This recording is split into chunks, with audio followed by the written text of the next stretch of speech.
What's up, gang? Kawaii50 here again with my morning coffee to talk about something on FGOJP. I don't know, this is something I do a lot, so it should be a series like, I don't know, coffee talk or something like that. But you didn't come here to hear me talk about potential ideas for a new thing.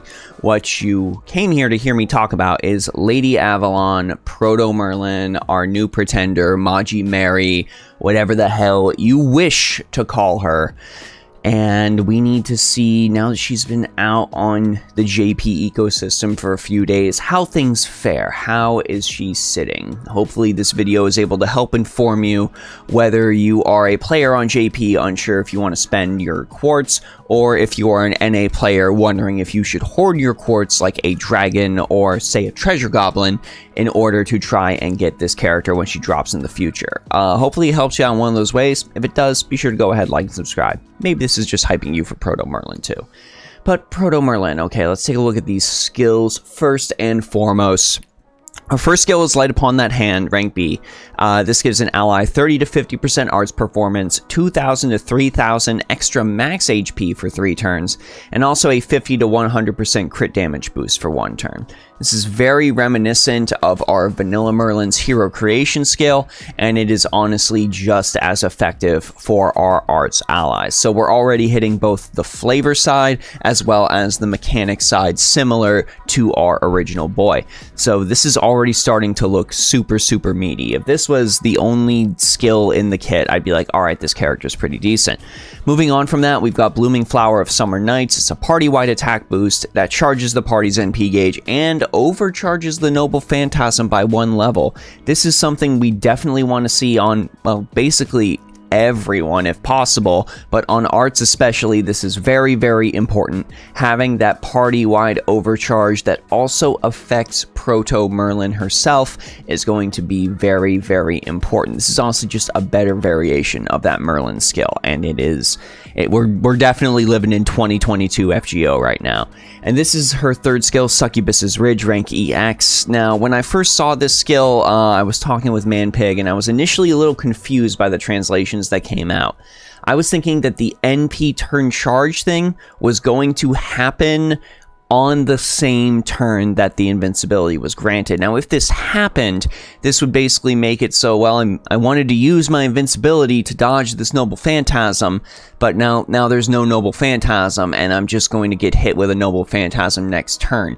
So is this basically just meant for me to hopefully charge up the party's NP, get someone else to do an invincible thing on the next turn? Is this just buying me some extra time? But now that I've actually seen the skill in action on gameplay videos, this skill actually adds a ticking debuff that makes it so the enemy's NP isn't able to charge next turn. So you're going to get a longer delay into the next Noble Phantasm, as well as the ability to dodge that Noble Phantasm completely unless the enemy has Pierce Invincibility. That's going to be the most practical use of this skill. And you're also, of course, going to charge Proto Merlin's Noble Phantasm on top of that, because why the hell not? Let's just go ahead and chuck that icing on the cake. Also, Succubus's Ridge. Big points for me, for reasons. Looking at her passive skills, she does still charge her Noble Phantasm gauge every single turn, and she does just start with a 20% Noble Phantasm gauge at the start of the match, period. No append skill, no nothing, which is absolutely insanity. So if you max out that append skill, it's a 40% starting NP gauge just for existing, no craft essence required. Now that Noble Phantasm that we are going to be using a lot, Winds of Avalon. This is an additional party-wide max HP boost that is affected by NP level, as well as a NP gauge charge every single turn, also affected by NP level. Now this is entirely based on NP level. NP5 grants you 5,000 extra max HP, bringing the total up to 8,000 with that first skill, as well as a NP region of 10% every single turn. You only get 5% if it's NP1. Damn. Damn. Also, of course, we'll tie critical stars to overcharge, so 5 per turn. I'm sorry, it's going to be 10 per turn based off of Merlin's second skill. So that is basically, here is your max limit broken fragment of 2030 that you just get to have for 5 turns for free. Here you go. It's fine. Take it.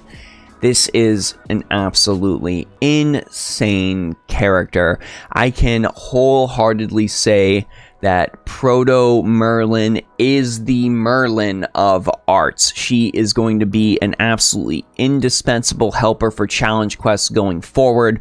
I feel like a lot of masters are going to still pull from like a double Castoria system, but they are going to go ahead and once they get that initial charge going, once they get that single noble phantasm looping, we're going to go ahead and swap in our Lady Avalon, and she's going to just bring our unit even further beyond to absolutely destroy that challenge quest. And with the invincibility and stuff she's able to offer, her and Castoria together, even if you're only able to pull a single Castoria, is going to make your team incredibly mighty to the point that I am actually scared as to what bosses might be coming out in Lost Belt 7. If they are giving us a combination as powerful as Castoria and Proto Merlin, what the hell are we going to fight in Lost Belt 7 and beyond? Why do we need this in the game in order to go forward? It is slightly frightening. There is still one big issue that Proto Merlin unfortunately gives us, and that is the fact that I can comfortably say that Tamamo no Mai is now pretty much useless in comparison.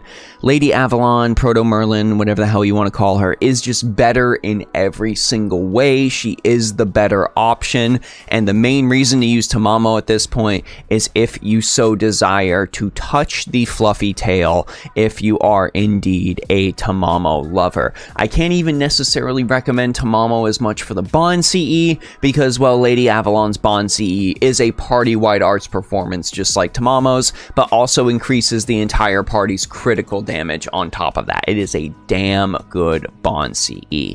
So at this point, in addition to begging Lasagna to fix quick, I would also like to beg Lasagna to give Tamamo no Mai several buffs to sort of bring her up into 2022. She definitely needs a lot of work, and it pains me to say that because Tamamo is one of the best characters from Extra and I love her dearly, but Tamamo needs some help. DW, Lasagna, new DW, y'all need to fix Tamamo. Anyways, gang, that's really all I gotta say about Proto Merlin. She is the Merlin of arts. She is just as good. She is just as much of a change as Merlin was when he was initially released. If you want to talk about Proto Merlin or any other characters, my Discord server is, of course, always open. Big thanks to the patrons on Patreon, subscribers and followers on Twitch, and all of you here on YouTube for giving me the motivation to continue making these videos. Without your support, I probably wouldn't continue doing this, so thank you. Anyways, gang, that's it for me, Kawaii50, and I hope you all have a phenomenal day. See y'all in the next one.